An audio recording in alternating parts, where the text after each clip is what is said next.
Hello, welcome to Draupadi educator channel. मैं आज आपके सामने 7A पेडागोजी ऑफ हिंदी के फर्स्ट यूनिट के तीसरे कंटेंट को लेकर हाजिर हूँ। हिंदी भाषा शिक्षण की समस्याएं और उनका सिद्धांत। हमारा देश जो है प्राचीन काल से ही बहुभाषी रहा है और बहुत सांस्कृतिक रहा है। ऐसे में हर क्षेत्र विशेष की भाषाएं अलग अलग होती है, जिसके कारण हिंदी भाषा शिक्षण में समस्याओं का होना लाजमी है। हिंदी भाषा शिक्षण शिक्षक और छात्र दोनों के लिए ही चुनौतीपूर्ण हो सकता है। कुछ प्रमुख समस्याओं की चर्चा मैं ये करने जा रही हूँ, जो इस प्रकार है। हिंदी भाषा के प्रति आस्था में कमी। आज के समय में एक हिंदी भाषा के प्रति आस्था में कमी आ गई है कि हिंदी को पढ़ के हम क्या करेंगे। आज के प्रचलन में हिंदी का जो है, हिंदी के ऊपर विश्वास लोगों में कम हो गई है। तो यहाँ एक समस्या यह भी है कि लोगों को कैसे हम मोटिवेट करें कि हिंदी के प्रति उनमें विश्वास जगे। वाचन शिक्षण इसमें भी जो है लोगों में विश्वास की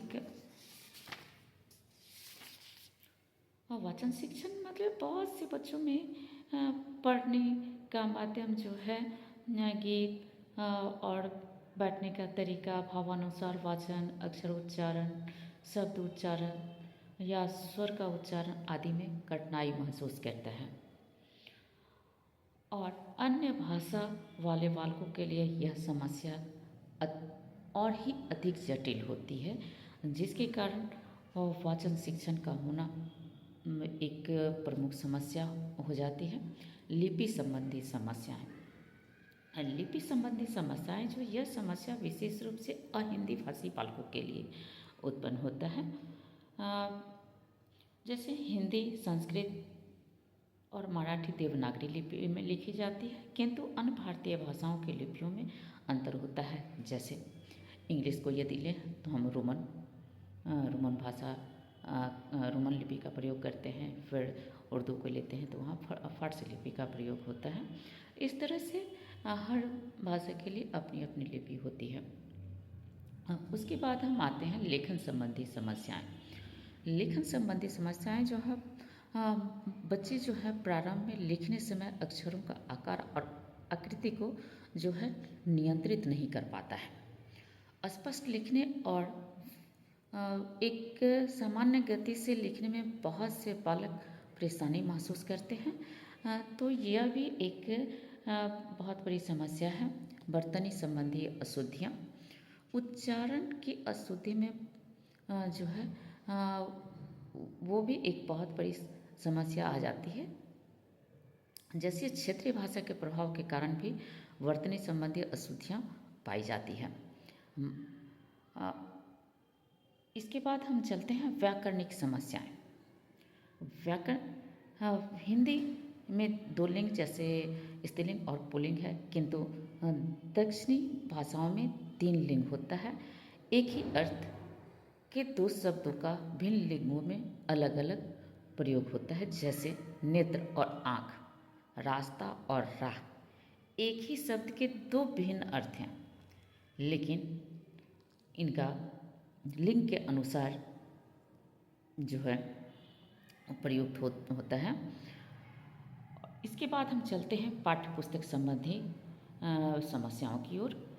पुस्तकों में प्रयुक्त निम्न कोटि का कागज, अनाकर्षक छपाई, कवर पृष्ठ के साथ सज्जा का अभाव आदि विद्यार्थियों को अध्ययन के लिए आकर्षित नहीं कर पाता है, जिसके कारण हिंदी भाषा शिक्षण में भी समस्याएं उत्पन्न होती है। मुद्रण दोष के कारण भी भाषा संबंधी विभिन्न समस्याएं पैदा हो जाती है। पाठ्यक्रम संबंधी समस्याएं,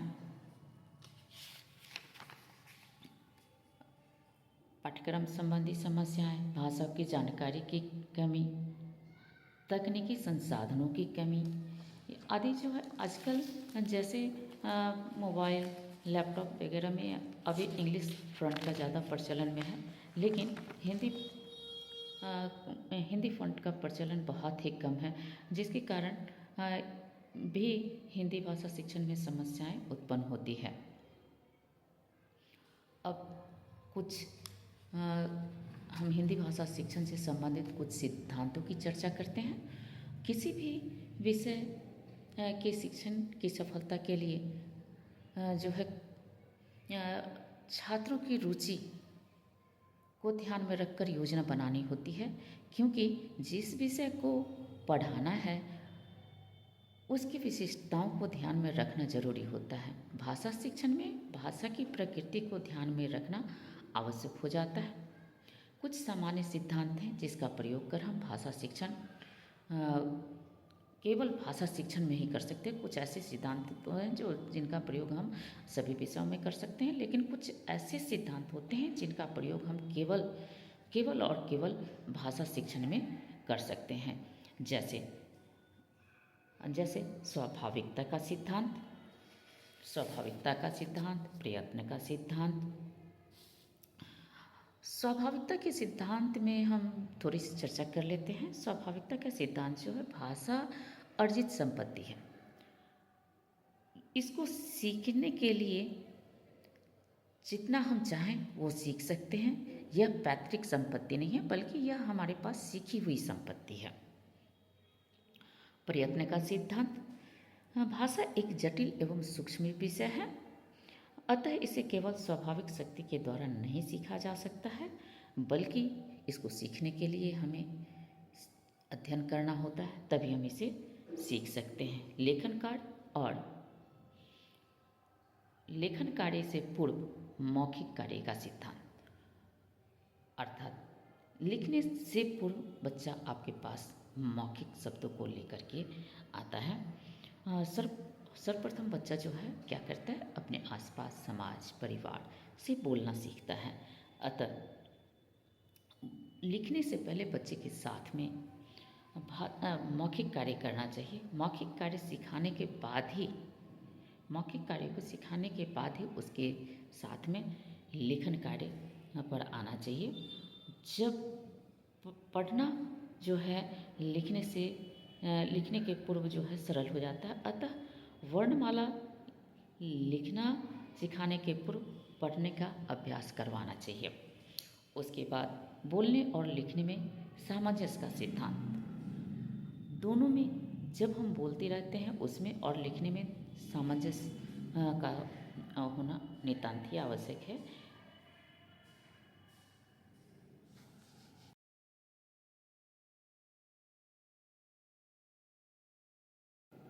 स्वतंत्रता के सिद्धांत, भाषा पर अधिकार करने के लिए बालक को स्वतंत्रता मिलनी चाहिए। स्वतंत्र वातावरण में बच्चा सीखने के लिए उत्सुक होता है। जिज्ञासा के अभाव में सीखना धीमी गति से हो जाता है, इसलिए बच्चे को यदि भाषा सीखने के लिए स्वतंत्र छोड़ा जाए तो वह तीव्र गति से सीखेगा। रुचि का सिद्धांत, किसी भी क्षेत्र में यदि बच्चे का इंटरेस्ट होता है, रुचि होता है, तो वह तीव्र गति से सीखता है। भाषा शिक्षण में भी बच्चे की रुचि को हमेशा ध्यान में रखना चाहिए, तभी बच्चा उसको सीख सकता है, बेहतर रूप से सीख सकता है। व्यक्तिगत भिन्नता का सिद्धांत, आमतौर पर कक्षा शिक्षण में यह देखा जाता है कि हम लोग सभी को एक समान रूप से लेकर चलते हैं, लेकिन वहाँ पर जो है कुछ बच्चे तेज चलने वाले होते हैं, कुछ जल्दी से सीख लेते हैं और कुछ जो है धीमी गति से सीखते हैं। तो वहाँ पर हमें उस चीज़ को भी ध्यान में रखना है कि किस बच्चे की कैटेगरी क्या है, उसके अनुसार हमें शिक्षा देना चाहिए। बाल केंद्रितता का सिद्धांत, शिक्षा का केंद्र किसका है, कौन है, शिक्षा के केंद्र में कौन है, बच्चा। अतः हमें शिक्षा को इस रूप में ध्यान में रखना चाहिए कि बच्चा का पकड़ भाषा पर हो सके, बच्चा का पकड़ जो है भाषा पर हो सके। शिक्षण सूत्रों का सिद्धांत। शिक्षण सूत्रों का सिद्धांत हार्वर्ड एस स्पेंसर ने शिक्षण विधि पर विचार करते समय कुछ ऐसे सिद्धांतों की रचना की जिसका प्रयोग केवल भाषा शिक्षण में ही किया जा सकता है। केवल भाषा शिक्षण में ही किया जा सकता है, जैसे मूर्त से अमूर्त की ओर। इसे हम स्थूल से सूक्ष्म की ओर भी कह सकते हैं। जैसे शुरुआत में बच्चा घोड़ा या हाथी कुछ ऐसा देखता है तो उसका एक आकार, एक छवि उसके मस्तिष्क पर बन जाती है और इस आधार पर उसका वर्णन करना जो है आसान हो जाता है। ज्ञात से अज्ञात की ओर जो बात छात्र जानता है उसे आधार बनाकर अज्ञात वस्तुओं की जानकारी हम दे सकते हैं। सरल से कठिन की ओर सरल शब्द, वाक्य, मुहावरा, गीत आदि को पहले पढ़ाना चाहिए, तत्पश्चात कठिन विषयों की ओर, कठिन शब्दों की ओर ले जाना चाहिए। विश्लेषण से संश्लेषण की ओर एक बार शब्द, वाक्य, भाव या अर्थ का विश्लेषण करके उसे छोड़ न दिया जाए, बल्कि उसका बाद में संश्लेषण करके एक स्पष्ट सामान्य विचार बनाने की ओर छात्र को अग्रसर किया जाना चाहिए, ताकि बच्चे जो हैं इस क्षेत्र में आगे की ओर आ सकें। इस तरह से अनेक ऐसे सिद्धांत हैं जिनका प्रयोग कर हम भाषा शिक्षण को बेहतर प्रभावी बना सकते हैं और हमारा शिक्षण जो है हिंदी भाषा शिक्षण प्रभावी हो सकता है। उसका हमें प्रयोग करने के लिए हमें हमेशा अपने आप को तत्पर रखना चाहिए कि किस तरह से हम अपने हिंदी भाषा शिक्षण को प्रभावित कर सकें, गीत के माध्यम से या कहानी के माध्यम से, या किस तरह से हम अपने शिक्षण को प्रभावी बनाएं जो बच्चे के लिए उपयोगी साबित हो सके। तो इस तरह से हम हिंदी भाषा शिक्षण की समस्याओं और उसके कुछ सिद्धांतों की चर्चा की। मैं यहाँ कहना चाहूँगी कि ये टॉपिक आपके लिए उपयोगी साबित होगा, लेकिन उपयोगी तभी साबित होगा जब आप इस वीडियो को लगातार बिना स्किप किए हुए सुनेंगे, तभी आपके लिए यह उपयोगी साबित हो सकता है, अन्यथा ये उपयोगी नहीं हो सकता है। और एक बात मैं और भी कहना चाहूँगी कि आपके लिए मैं YouTube पर इस तरह की कंटेंट को डाल रही हूँ, तो सुने ज़रूर से और इसे लाइक और सब्सक्राइब भी करें, ताकि आपके लिए मुझे इस तरह के काम को करने में की प्रेरणा मिल सके। किसी को भी